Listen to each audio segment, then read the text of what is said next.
አይኔ ፀሐይ በልቶኛል። ቢያምሩ ከዋክብት ተከባ ዙፋኗን በመዘርጋት ለመሬት ውድ ስጦታ የሆነችውን ጨረቃን ድቅድቅ ጨለማ ድምቀት የነሽ እያለ ሲያባብላት መቆየቱ ተሰማ።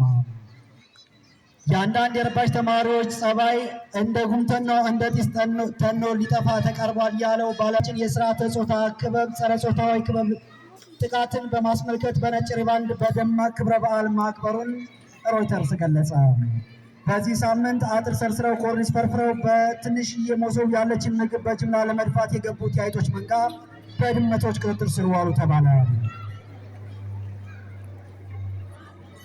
ዜና ግብይት። በየትምህርት ቤቱ የሰነፍ ተማሪዎች ምንዛሬ ከቀን ወደ ቀን እየጨመረ መሆኑ ተነገረ። ይህንን የዋጋ ንረትና ግሽበት ለማስቀረት የትምህርት ሚኒስቴር ኃላፊነት ወስዶ በመስራት ላይ መሆኑም ተገለጸ። ከዚህ ጋር በተያያዘ ዜና በፒያሳ 200 ብር በአራብሳ 20 በሆነ 10 ብር ሲመነዘር መዋሉን ወርልድ ባንክ አሳወቀ። አድማጮቻችን ወደ አየር ትንበያ እናልፋለን። በትናንትናው ዕለት ነበልባል አዝሎ የጣለው ፀሐይ መካኒሳን በጎርፍ አጥለቀለቀው ተባለ።